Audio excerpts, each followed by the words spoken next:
Assalamualaikum warahmatullahi wabarakatuh. Bismillahirrahmanirrahim. Alhamdulillahirabbil alamin wal 'aqibatu lil muttaqin wala 'udwana illa 'alal zalimin.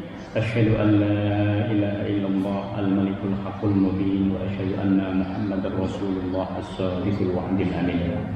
Allahumma salli wa sallim wa barik ala Muhammad wa ala alihi wa sahbihi ajma'in wa man tabi'ahum bi ihsan ila yaumiddin. Para sesepuh yang hormati dari Fidelia, bapak-bapak, ibu-ibu dari majelis taklim Fidelia yang dimulakan Allah Subhanahu wa taala, serta adik-adik semua, semoga Allah Subhanahu wa taala memberikan keberkahan bagi kehadiran kita di sini, memudahkan semua urusan kita dan menjabahi semua yang kita minta kepada Allah Subhanahu wa taala. Amin ya rabbal alamin. Pagi ini insyaallah kita akan meneruskan kajian surah Al-Maidah ayat 4. Surah Al-Maidah ayat 4.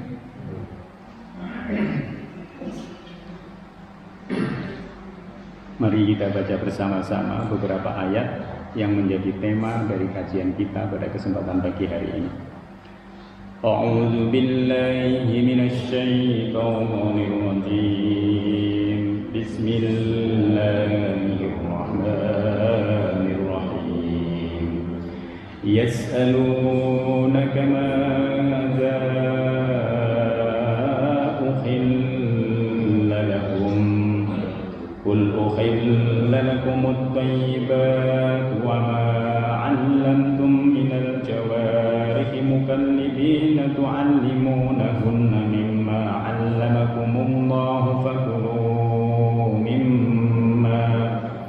فكلوا مما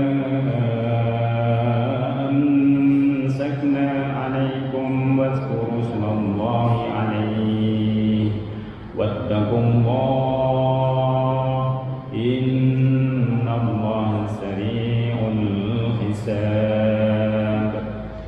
اليوم أحل لكم الطيبات وطعام الذين أوتوا الكتاب حل لكم وطعامكم حل لهم والمحصنات من المؤمنات والمحصنات من الذين أوتوا الكتاب من قبلكم إذا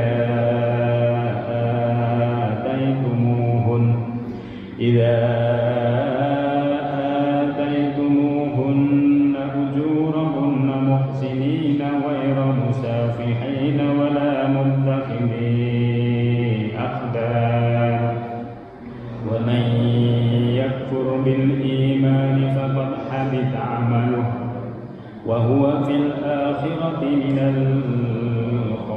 الخاسرين. يا أيها الذين آمنوا إذا قمتم إلى الصلاة فاغسلوا وجوهكم وأيديكم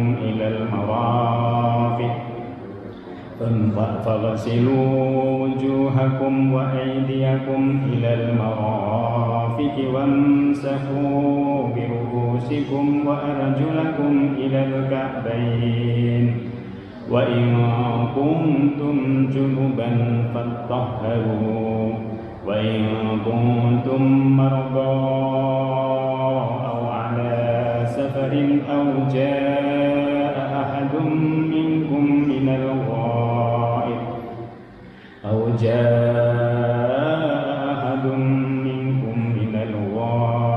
أو لامستم النساء فلم تجدوا ماء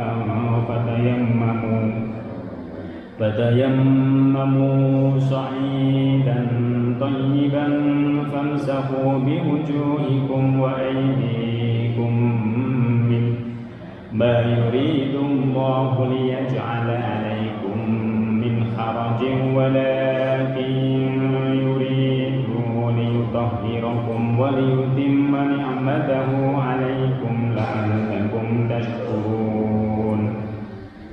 واذكروا نعمة الله عليكم وميثاقه الذي واثقكم صدقكم به إذ قلتم سمعنا وأطعنا واتقوا الله إن الله عليم بذات الصدور يا أيها الذين آمنوا كونوا قوامين لله شهداء بالقسط ولا يجرمنكم شنآن قوم على ألا تعدلوا اعدلوا هو أقرب للتقوى واتقوا الله إن الله خبير بما تعملون وعد الله الذين آمنوا وعملوا الصالحات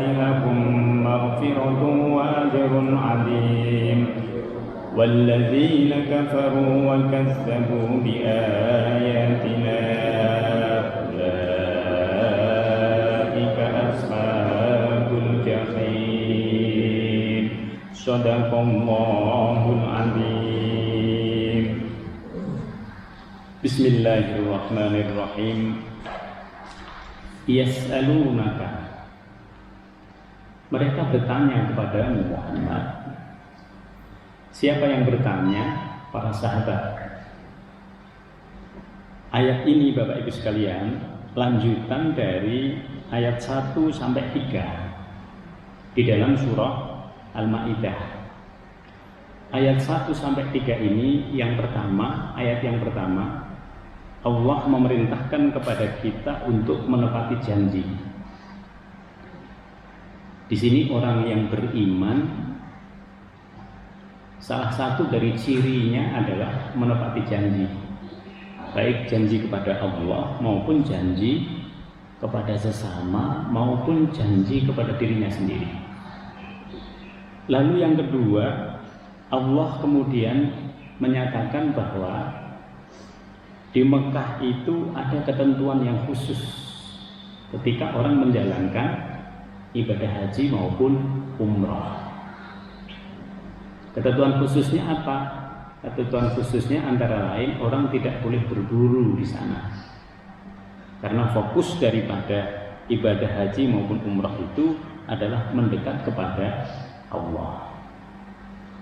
Lalu setelah itu yang ketiga, Allah menetapkan hal-hal dari makanan yang haram.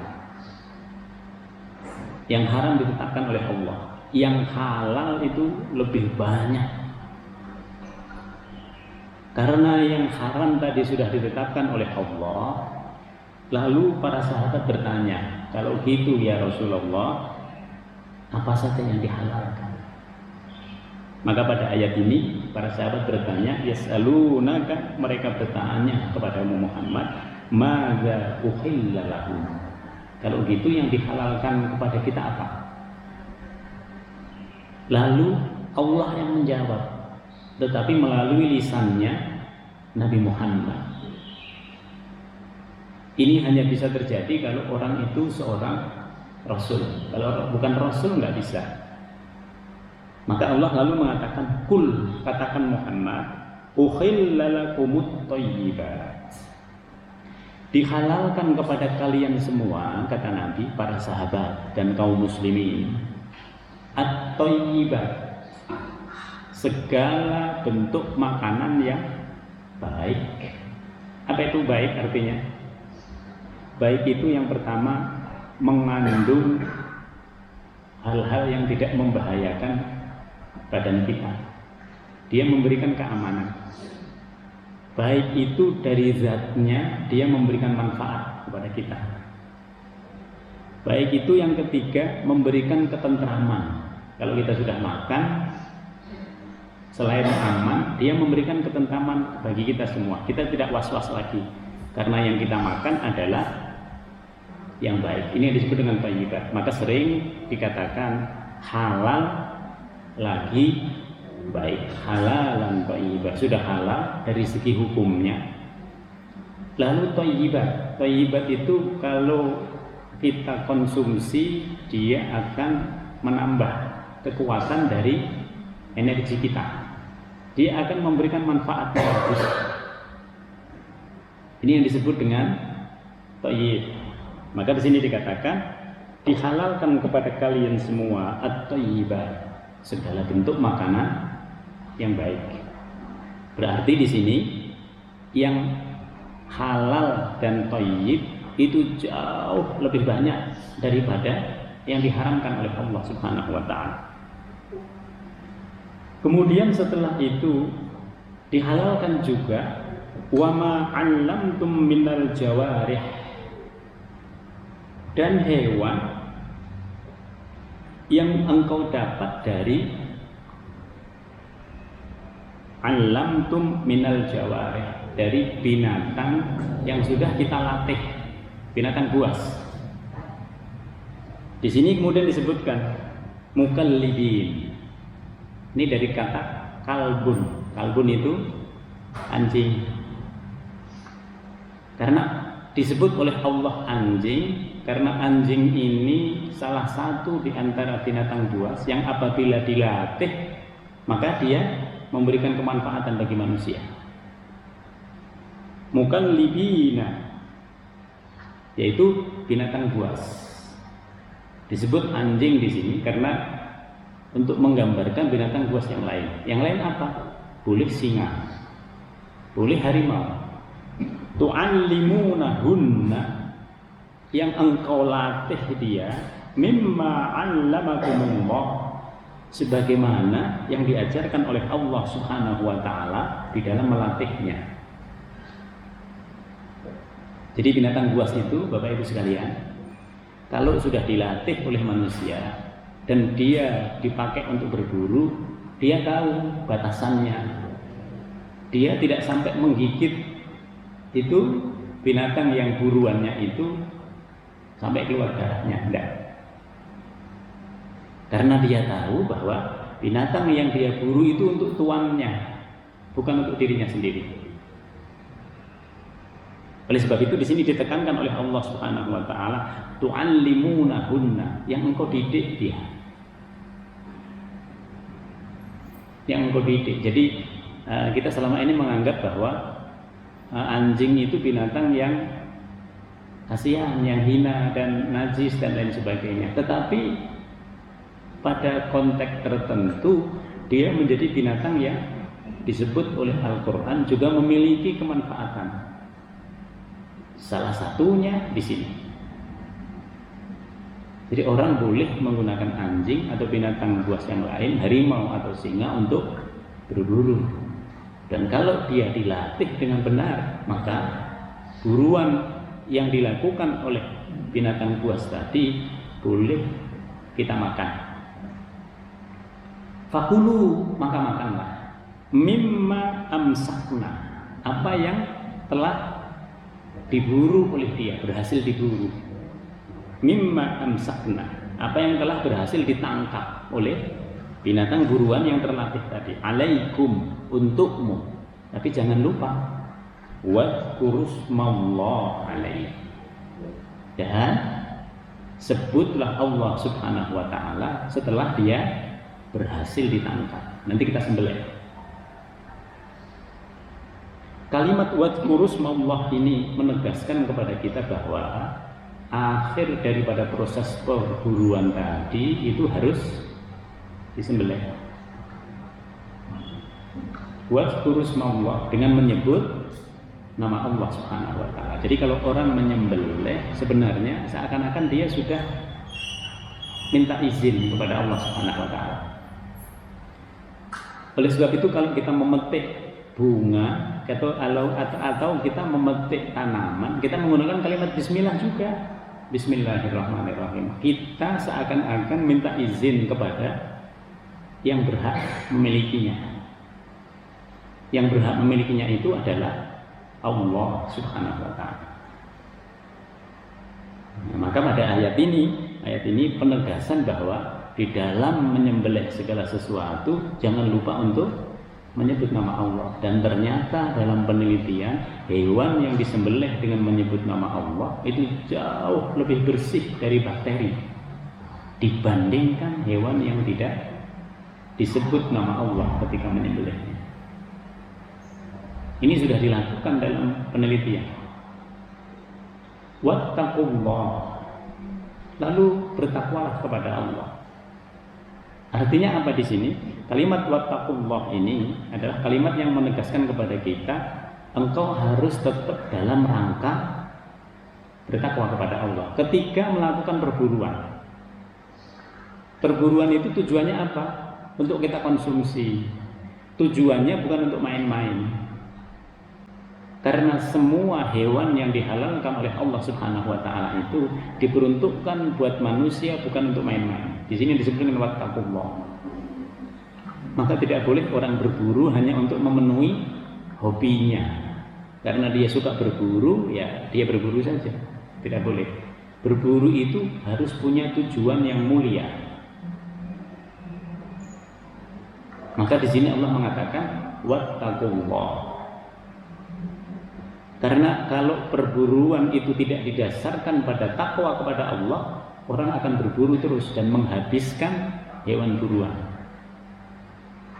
Sementara Allah Subhanahu wa taala itu mengatur keseimbangan binatang yang ada di dunia ini. Dalam Al-Misbah disebutkan, sebenarnya dunia ini ada proses saling memakan. Ada proses saling memakan.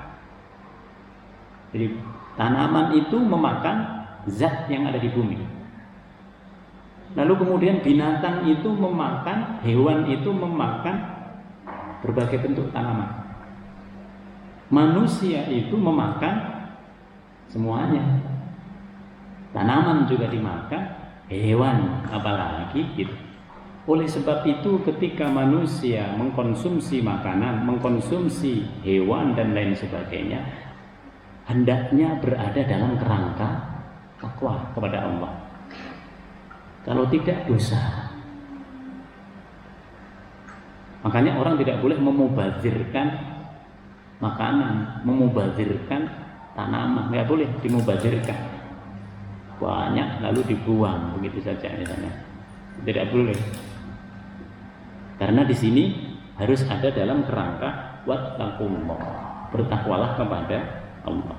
Innallaha sari'ul hisab. Kalau kita berbuat aniaya di dalam pengelolaan makanan, minuman, tanaman, hewan dan lain sebagainya, Allah mengatakan innallaha sari'ul hisab.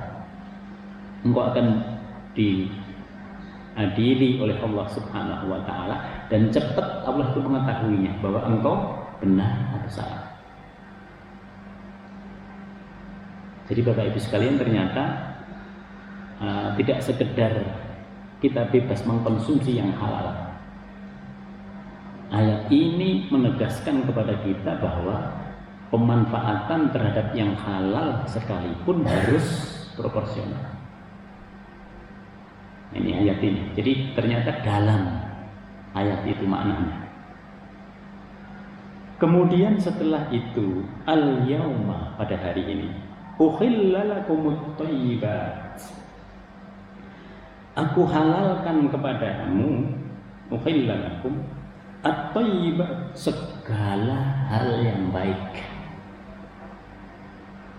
Di dunia ini banyak sekali hal yang baik, yang semua itu sudah disiapkan oleh Allah untuk manusia. Maka manusia itu kalau dia tidak mengetahui Tuhannya, sayang sekali. Karena Allah itu telah mempersiapkan semua yang ada di bumi ini, tujuannya untuk siapa? Untuk manusia. Tadi dari proses makan-memakan tadi, yang paling tinggi adalah manusia. Oleh sebab itu semua makhluknya Allah itu sudah tunduk kepada Allah, sudah ngikutin sunnatullah. Tapi manusia diberikan kebebasan. Apakah dia mau tunduk kepada Allah dengan mengikuti semua aturannya Allah, atau dia tunduk kepada dirinya sendiri, ngikutin kemauannya. Maka orang-orang yang tidak beriman kepada Allah itu umumnya ngikutin maunya. Ini mau saya, gitu. Sementara kita orang Islam, ini mau saya, tetapi mau saya ini sudah disesuaikan dengan ketentuan dari Allah Subhanahu wa taala. Sudah sesuai dengan ketentuan Allah. Jadi boleh. Gitu. Kita selalu begitu. Hukum kita itu hukumnya Allah. Kita selalu menisbatkan kepada Allah. Ini mau saya, tetapi mau saya ini sudah disesuaikan dengan hukumnya Allah. Itulah orang mukmin.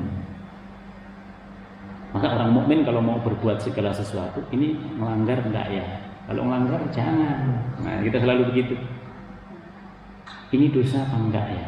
Kita selalu begitu. Kita selalu bertanya pada diri kita sendiri. Karena hukumnya itu memang ada pada Allah dalam Al-Qur'an. Wa ta'amul ladzina utul kitab halul lakum. Nah, sekarang Allah meluaskan. Wa ta'amul ladzina utul kitab, dan makanan yang berasal dari ahlul kitab, orang Yahudi, orang Nasrani, khillul lakum, dibolehkan bagi kalian semua. Jadi makanan, maksudnya makanannya apa di sini? Maksudnya makanan di sini para mufassir mengatakan wabil khusus hewan sembelihan. Jadi kalau makanan yang umum seperti yang dibuat, misalnya kue-kue sih udah jelas, ya kan, halal, selama zatnya ataupun barang-barangnya itu berasal dari ingredientnya dari yang halal. Tetapi yang dimaksud di sini sekarang sembelihan. Sembelihannya ahlul kitab itu halal bagi kita. Sekarang kita tinggal mengatakan ahlul kitab itu siapa? Gitu. Yang umum yang disebut dengan ahlul kitab itu adalah orang Yahudi, orang Nasrani. Di situ. Ada yang meluaskan lagi. Bapak Ibu tinggal pilih yang mana. Termasuk di sini Muhammad Abduh yang punya tafsir Al-Manar, Rasyid Ridho muridnya itu mengatakan semua yang punya kitab itu disebut ahlul kitab, termasuk orang Hindu, orang Buddha. Kalau mereka sembelih, kita dikasih makan aja. Kalau kita ngikutin Muhammad Abduh, di situ pandangan beliau, karena umum. Allah menyebut di sini umum dan boleh menafsirkan umum. Tapi kalau kita hati-hati, ya ntar dulu. Nah seperti itu. Ada yang lebih hati-hati lagi, Ibu. Yang lebih hati-hati lagi bagaimana? Ya ahlul kitab dulu sama ahlul kitab sekarang kan berbeda. Ahlul kitab dahulu itu menjadikan Nabi Isa alaihissalam itu sebagai hambanya Allah. Ahlul kitab sekarang menjadikan Nabi Isa sebagai, nah, di situ. Jadi berbeda. Yang penting ketika ibu milih sesuatu jangan maksa ke orang lain. Oh nggak boleh, ini nggak boleh. Itu Al-Qur'annya itu umum. Kenapa kita yang bertengkar gitu loh? Ibu setuju yang mana gitu? Kalau kita menggunakan pandangannya Muhammad Abduh, ya termasuk yang punya orang Hindu, Buddha, ketika dia ngasih ke kita ya sikat aja gitu. Jadi disinilah berlaku ijtihad ulama. Kita nggak usah bertengkar antar kita. Tapi kita yang penting, ibu ngikut yang mana? Ngikut pakai bis atau ngikut pakai minibus gitu aja udah. Kalau mau yang umum banget pakai bis, udah. Kalau udah ikut pakai bis jangan ngomongin yang minibus. Kalau sudah di minibus jangan ngomongin yang di bus. Udahlah nikmati di situ. Nah, di situ yang penting ada dasarnya. Ada yang lebih hati-hati lagi, pokoknya saya nggak mau, ya udah itu untuk ibu, tapi jangan maksain untuk orang lain. Di situ. Maka kita di sini dihalalkan untuk memakan sembelihan ahlul kitab. Di situ. Ini poinnya.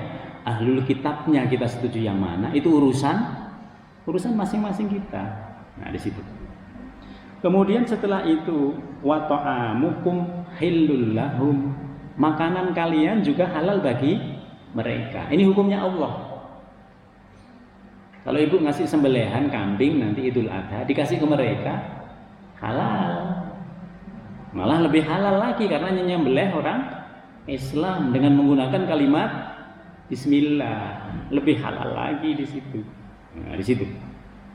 Kemudian setelah itu, sekarang ini yang agak khusus. Wal muhsanatu minal mu'minat wal muhsanatu minal ladzina utul kitab. Dihalalkan khusus ini bagi laki-laki yang muslim untuk menikahi al-muhsanatu minal mu'minat, perempuan yang menjaga harga dirinya dari yang mukmin. Itu sudah jelas. Termasuk perempuan yang menjaga dirinya yang mereka itu ahlul kitab. Jadi yang laki Pak, boleh Pak. Itu. Oh saya mau cari ahlul kitab, boleh. Silakan. Apalagi masih hujan ya. Kalau udah bersuami, tar dulu gitu. Tanya dulu ke istrinya boleh enggak. Nanti kalau enggak dilemparin wajan. Situ. Nah, di sini maka di sini dibolehkan yang laki, diboleh menikahi perempuan ahlul kitab. Min qablikum, sebelum kalian. Idza ataitumuhunna, apabila engkau memberi kepada mereka ujurahunna, mas kawin. Muhsinina ghairu musafihin, yaitu perempuan-perempuan yang baik yang tujuan nikahnya itu tidak untuk maksud berzina, tidak juga menjadikan mereka sebagai perempuan simpanan. Bagaimana dengan yang perempuan, Ibu? Oh, saya mau nikah dengan lelaki atau perjaka ahlul kitab. Di sini para ulama mengatakan tidak berlaku untuk yang perempuan. Kenapa? Nah, ini berkaitan dengan sakinah, mawaddah, warahmah. Nah, di situ. Kalau yang perempuannya tidak sekuat yang laki-laki nanti dalam hal akidah, dalam hal untuk menjadi kepala keluarga. Maka di sini para ulama mengatakan kalau tadi makanan mereka boleh makan punya kita boleh makan punya mereka, tapi dalam pernikahan hanya laki itu yang boleh. Nah, di situ. Maka para ulama di sini lebih membatasi, harus lebih hati-hati. Laki pun ketika dia menikahi ahlul kitab belum tentu dia selalu bisa menjadikan ahlul kitab itu lebih baik. Nah, di situ. Oleh sebab itu dalam pernikahan di sini catatannya yang dibolehkan secara khusus hanya yang laki-laki mukmin, bukan yang perempuan mukminah untuk menikahi ahlul kitab. Yang tidak boleh yang mana, Pak? Yang tidak boleh adalah yang musyrik.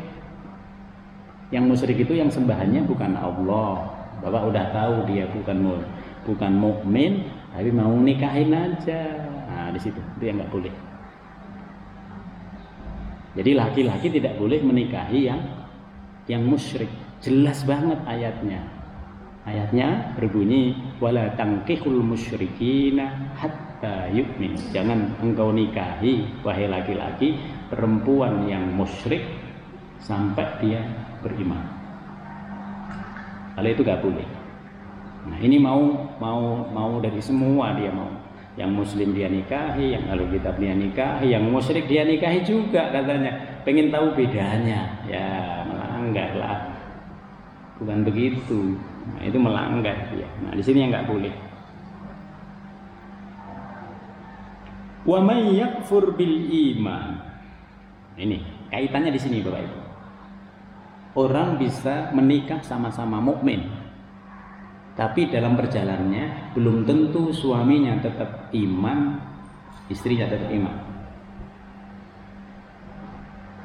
Belum tentu. Kalau pernikahan ini adalah pernikahan antara mukmin dengan ahlul kitab, maka itu dalam pernikahan sangat diharapkan dua-duanya beriman.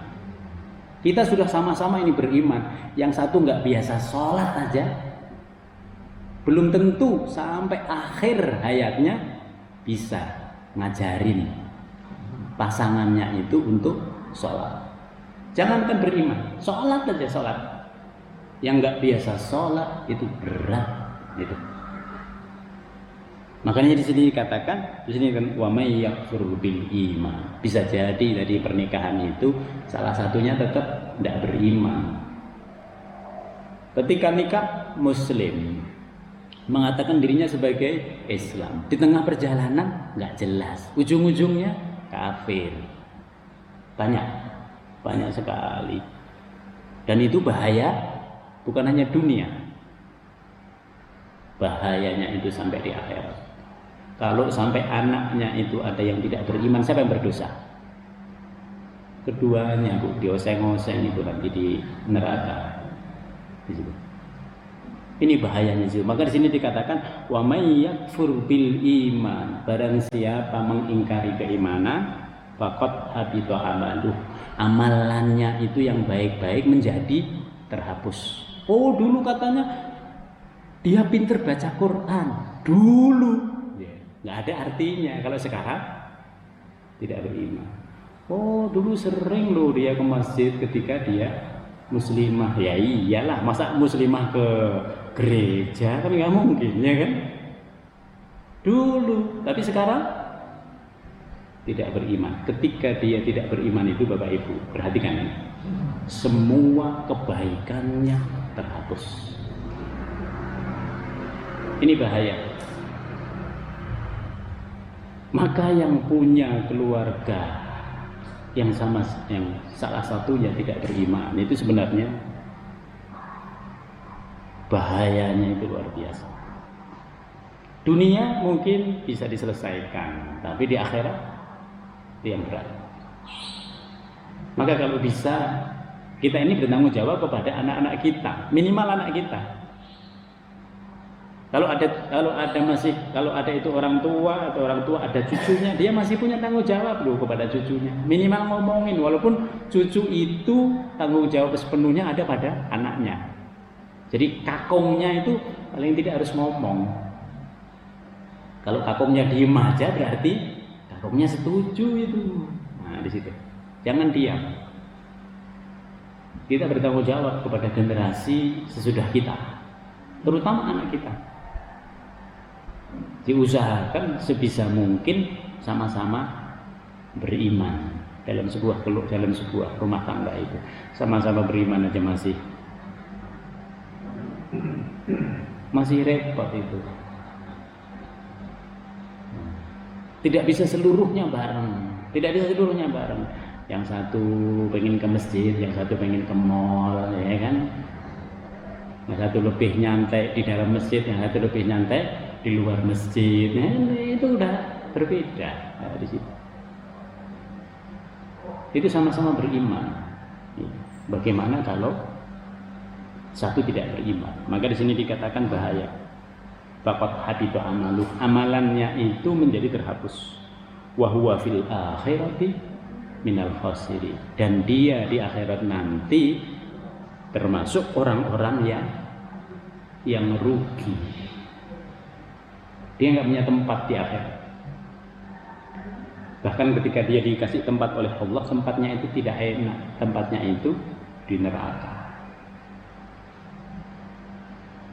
Maka dikatakan minal khasirin. Dia di akhirat itu termasuk orang yang merugi. Dia mendahulukan kenikmatan dunia. Dia ingin nikmat dulu di dunia. Sementara imannya dia jual untuk kenikmatan dunia itu. Lalu setelah itu syariat tentang wudhu, syariat tentang sholat. Kenapa Pak? Habis ini ngomong ini, lalu sholat. Karena kalau orang sudah beriman, yang pertama-tama yang harus diajari kepadanya adalah wudhu dan sholat. Oh, saya belum bisa baca Al-Fatihah, gimana caranya? Bisanya apa? Bismillahirrahmanirrahim bisa apa? Baca Bismillahirrahmanirrahim dalam sholatnya. Jadi sholatnya cuma Bismillahirrahmanirrahim doang. Karena memang dia belum bisa. Kalau bisa membaca, baca itu diletakkan di tempat sujud. Tapi begitu orang sudah beriman, pokoknya dia harus diajarin wudu, diajarin sholat. Karena hari ini kita beriman, duhur nanti sudah harus sholat.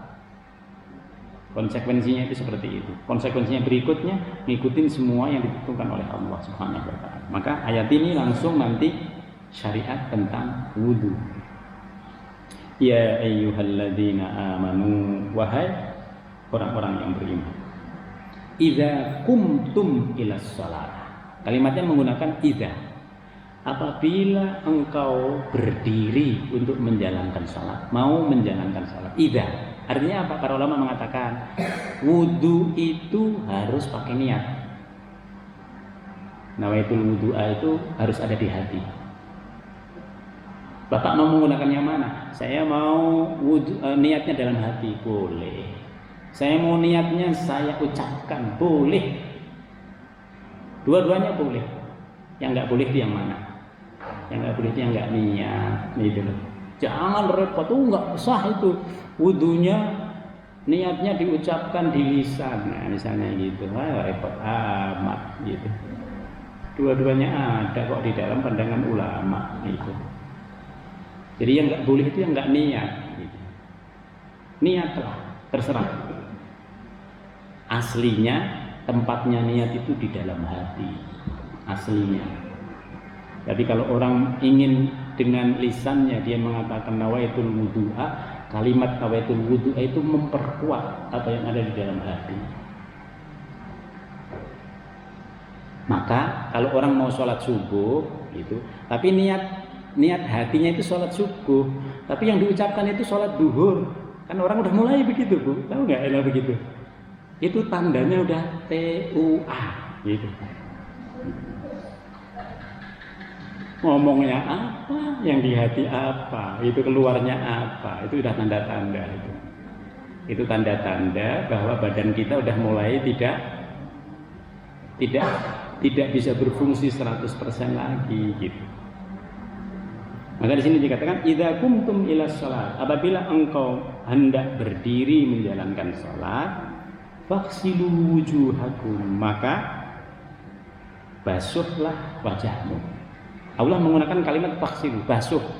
Artinya itu dialirkan. Faghsilu wujuhakum. Ya, wajah itu mana batasannya? Batasannya wajah itu adalah rambut.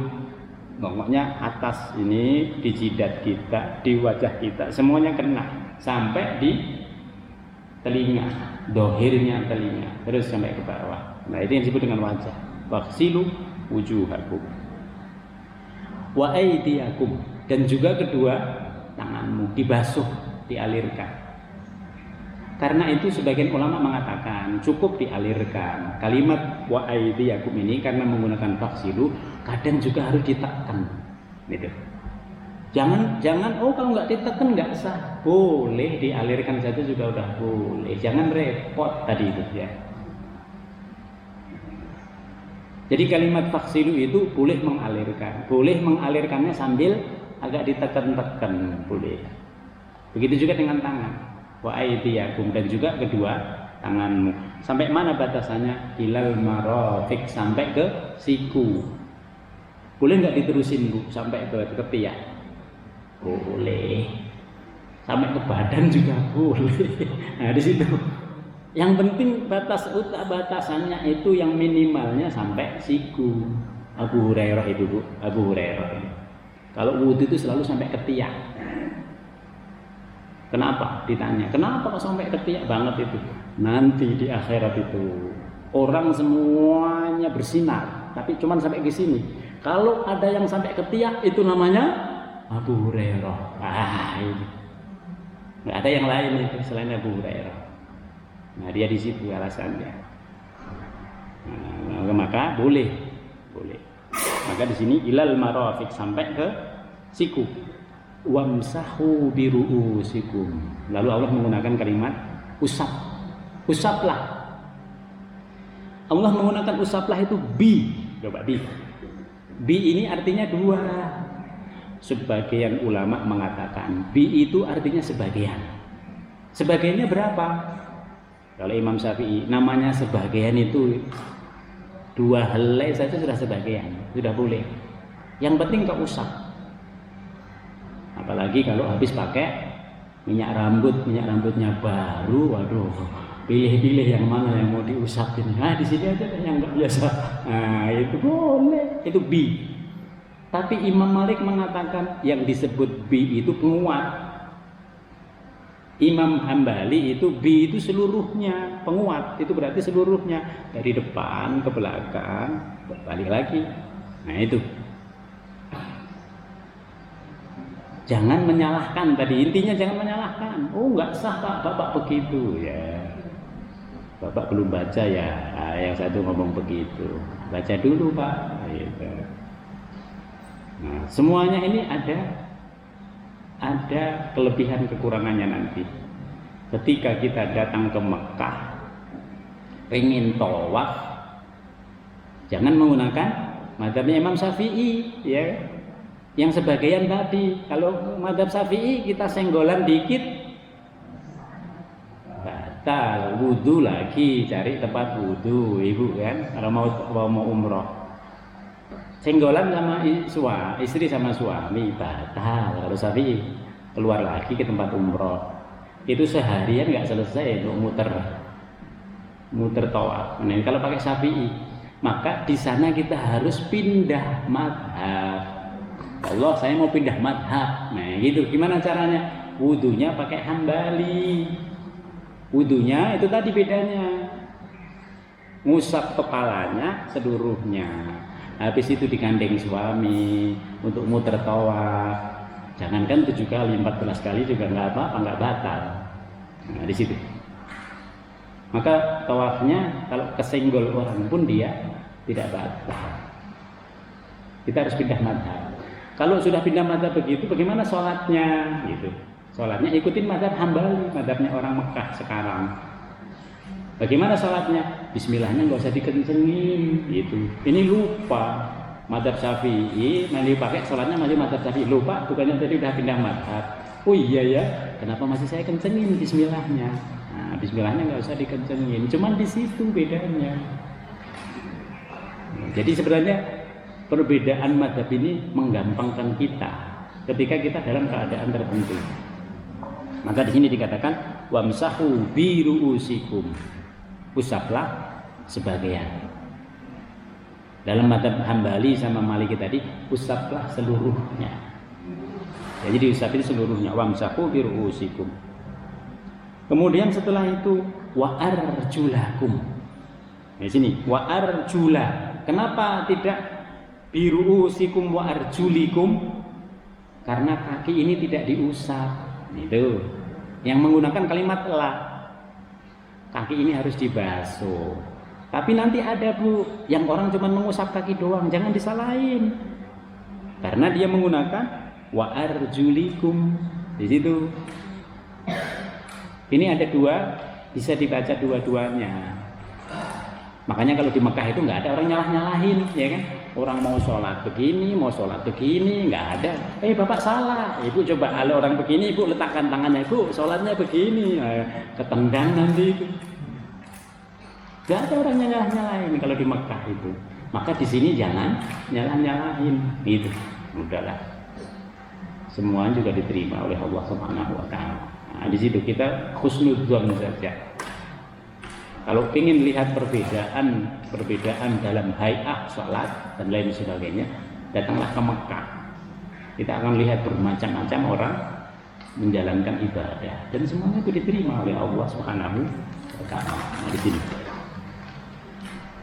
Kemudian setelah itu ilal ka'bain, sampai ke mata kaki. Jadi kaki di bawah sampai ke mata kaki.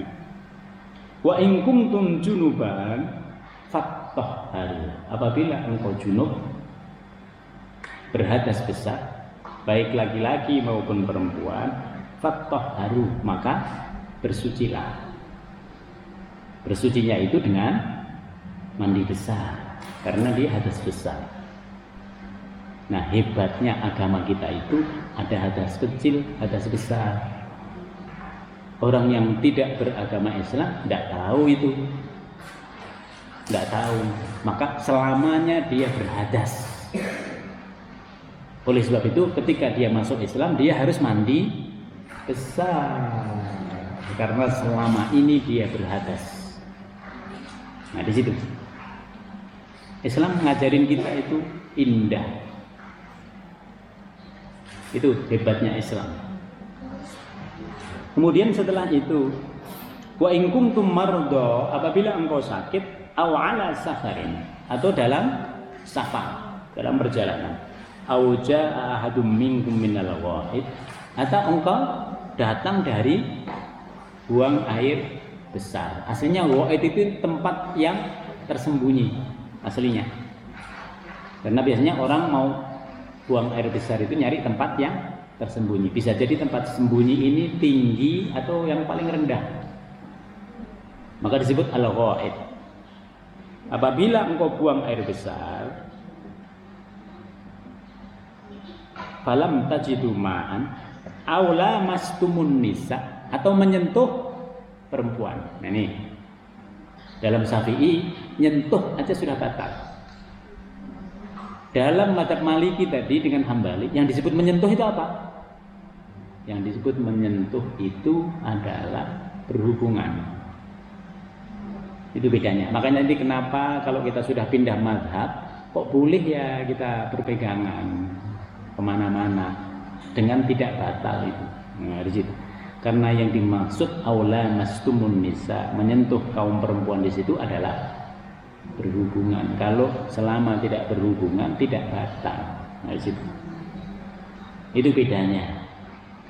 Maka yang penting kita tahu, oh begini alasannya begini. Oh kenapa ini begini alasannya begini. Kita ikut yang mana? Nah di situ. Falam tajidu ma'an. Setelah buang air besar atau setelah tadi junub atau setelah tadi menyentuh perempuan, falam tajidu ma'an, engkau tidak mendapati air. Atau airnya itu terbatas. Airnya itu kalau kita pakai wudu sayang, karena air cuma segitu-gitunya. Airnya bagusnya kita konsumsi, maka orang boleh bertayamum di situ. Fatayammamu, lebih penting air itu kita gunakan untuk minum daripada kita gunakan untuk berwudu. Maka kalau tidak ada air sama sekali, utamakan airnya itu untuk minum. Wudunya diganti dengan tayamum di situ. Oh saya nggak enak Pak kalau nggak pakai wudu. Ya udah, nanti urusannya ya nggak usah minum air. Nah di situ konsekuensinya. Nah, jadi Allah memberikan hukum pilihan ini kalau dalam keadaan tertentu kita bisa menggunakan. Masalah enak nggak enak itu nanti gitu. Kalau dalam keadaan kepepet seperti itu, darurat seperti itu, bukan lagi enak nggak enak. Dalam keadaan normal kita bisa berkata begitu. Kita bisa memilih. Pokoknya saya kalau nggak ada air, nah boleh. Tapi kalau benar-benar nggak ada air sudah berhari-hari, jangan lagi mengidealkan sesuatu. Maka pada ayat ini dikatakan fatayammum, maka bertayamumlah sha'idan thayyiban, dengan debu yang baik, dengan debu yang suci. Sha'idan itu apa? Kalau dalam mazhab Syafi'i itu debu yang terpilih. Kalau dalam mazhab Maliki semua yang berasal dari tanah. Ibu boleh pakai pasir, boleh, tapi harus tahu saya menggunakan mazhab Maliki gitu. Ibu pakai batu, maka di Maroko itu di masjid-masjid itu banyak batu, di ujung, di pinggir-pinggir banyak batu, bukan untuk melempar anjing, tapi untuk tayamum. Karena kalau di sana musim dingin kita pakai air bisa keropos kita tulangnya. Nah, maka mereka menggunakan mazhab Maliki. Jadi mazhab di mana digunakan di situ itu sudah sesuai dengan pilihan ulama yang ada di situ. Oh pokoknya saya enggak deh, pokoknya selamanya saya mau pakai air walaupun di Maroko, walaupun mungkin di Barcelona sana. Ya udah Bu, nanti umur 50 tahun keropos itu. Nah di situ konsekuensinya. Sebagian ulama lain mengatakan boleh semuanya yang dulu aslinya berasal dari tanah, termasuk pohon, termasuk debu yang menempel di pesawat. Misalnya pesawat itu bisa mana tayamum, tayamum aja pakai yang depannya itu, pakai kulitnya itu, ujung-ujungnya kan juga dari tanah juga, itu pakai di situ boleh, atau pakai tembok, nah di situ boleh. Yang penting tahu, oh kita sudah tidak lagi menggunakan mazhab Syafi'i, itu aja yang penting. Pokoknya ya kalau bukan debu berarti bukan mazhab Syafi'i. Nah di situ. Ibu masih mau cari debu, ya udah cari debu di atas pesawat, nyari debu. Atau bawa debu dari sini, bawa debu dimasukkan ke pesawat gitu. Kalau nggak ketemu sama bea cukai, nah gitu. Dikira ini debunya dari mana? Debu dari Mekah dibawa kemana-mana. Ada loh Bu, orang dari haji itu bawa debu. Habis itu pengen ke sana lagi, nggak ada. Jadi tidak usah yang begitu. Cari hukum yang ada dalam Al-Qur'an. Maka di sini dikatakan dalam Al-Qur'an itu. Di sini dikatakan famsahu biwujuhikum. Dalam tayamum itu usaplah wajahmu. Jadi tayamum itu hanya dua yang diusap. Setelah debu di ini, kemudian kita hilangkan yang kasar-kasarnya, baru kita usap. Famsahu biwujuhikum, kita usap ke wajah, kita masukkan sekali aja, jangan sampai 3 kali Bu, kayak bedaan 3 kali. Sekali aja, sekali, yang penting sudah rata semua sudah. Famsahu biwujuhi, diusahakan rata semua, dari atas rata itu. Kemudian yang kedua wa aidikum. Lalu tangan. Udah. Jangan sampai kaki. Itu. Ada orang yang udah tayamum, kaki juga. Enggak. Wajah dengan tangan saja. Karena ini diringankan. Itu. Ini pengganti daripada mandi wajib dan juga wudu. Ma yuridullahu liyaj'ala 'alaikum min haraj. Allah menjadikan tayamum itu supaya engkau lebih mudah. Tidak sulit. Islam itu tidak menyulitkan. Di mana-mana kita diberikan kemudahan. Nah, di situ. Maka di sini dikatakan min haraj. Walakin yuridu, tetapi Allah menghendaki liyutahhirakum, supaya engkau dalam keadaan suci. Waliyutimma ni'matahu, dan untuk menyempurnakan nikmat-nikmat yang telah diberikan oleh Allah kepada kalian. Jadi adanya tayamum itu merupakan kenikmatan. Karena Allah ngasih jalan. Ketika tidak ada air, ternyata kita bisa tayamum. La'allakum tashkurun. Tujuannya supaya kita ini bersyukur. Jadi inti dari semua ibadah itu ujungnya nanti syukur. Maka kalau orang ibadahnya sudah bisa bersyukur, itu yang paling utama. Yang terakhir, ayat terakhir, wadzkuru nikmatallah. Nikmat Allah itu banyak Bu. Tapi Allah menyebut satu. Allah hanya menyebut single di sini. Kenapa? Satu nikmat Allah itu sudah layak bagi kita untuk mensyukurinya. Kita hari ini diberikan sehat sehari. Bisa jadi sehat kita itu lebih berharga daripada uang 100 juta. Ada orang sakit hari ini juga, masuk ke rumah sakit, biayanya itu 500 juta. Kita sehat, satu hari itu bisa melebihi biayanya 500 juta. Maka Allah di sini menyebut, kenapa Allah nggak menyebut banyak nikmat? Satu saja nikmat Allah itu sudah layak bagi kita untuk mensyukurinya. Karena nikmat itu terkait, apalagi nikmatnya itu nikmat iman, nikmat Islam.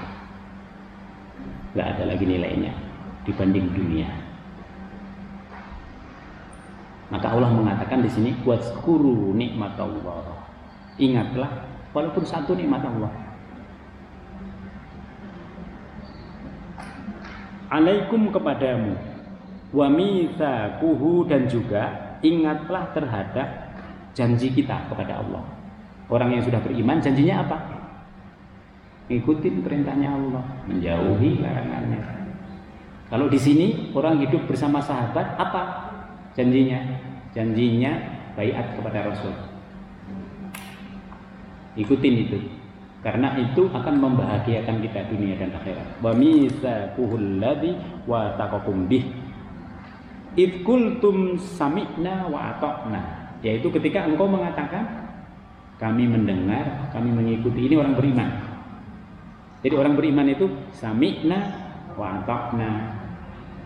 Kalau orang tidak beriman, orang-orang ahlul kitab sami'na wa asoina. Kami dengar tapi kami nggak mau ngikutin. Orang beriman tidak begitu. Kami dengar, kami ikutin. Sebisa mungkin kami usahakan, kami laksanakan di situ. Wattaqullah, seraya bertakwalah kepada Allah. Jadi selalu takwa. Selalu kita disuruh jalankan perintahnya Allah, menjauhi larangannya. Innallaha alimun bidzatis sudur. Karena Allah Maha mengetahui segala isi hati kita. Jadi yang paling tahu dengan diri kita itu sebenarnya Allah, bukan kita. Kita bisa salah, tapi Allah tidak. Oleh sebab itu Bapak Ibu sekalian, mari kita kembalikan semua nikmat ini untuk menjalankan ibadah itu ikhlas kepada Allah Subhanahu wa Ta'ala. Karena dengan itu Allah akan memberikan balasan yang sebesar-besarnya bagi kita. Hidup kita juga akan menjadi lebih berkah di dunia, di akhirat. Nanti kita akan mendapat balasan yang melampaui dari yang kita perkirakan, yang berasal dari Allah Subhanahu wa Ta'ala. Demikian Bapak Ibu sekalian, semoga Allah Subhanahu wa Ta'ala menambahkan keberkahan kepada kita, memudahkan semua urusan kita, dan mengabulkan semua yang kita minta dan hajat-hajat kita kepada Allah Subhanahu wa Ta'ala. Bismillahirrahmanirrahim. Alhamdulillahirabbil alamin. Hamdan na'imin, hamdan syakirin, hamdan yafi ni'amahu wa yukafiru mazidah. Ya Rabbana lakal hamdu kama yanbaghi li jalali karim wa li sultanik. Allahumma barik lana fi majlisina hadza wa barik lana fi usratina wa barik lana fi dzurriyyatina wa barik lana fi ilmina. Rabbana innaka afuwwun karim tuhibbul afwa fa'fu anna. Allahumma ij'al jam'ana hadza jam'an mubarakan wa marhuma wa tafarruqana min ba'dihi ihsanan wa ma'suma. Subhanakallahumma bihamdika nasyhadu an la ilaha illa anta nastaghfiruka wa natubu ilaik. Subhana rabbika rabbil izzati amma yasifun wa salamun alal mursalin walhamdulillahi rabbil alamin. Demikian, jika ada kekurangannya kami mohon maaf. Assalamualaikum warahmatullahi wabarakatuh.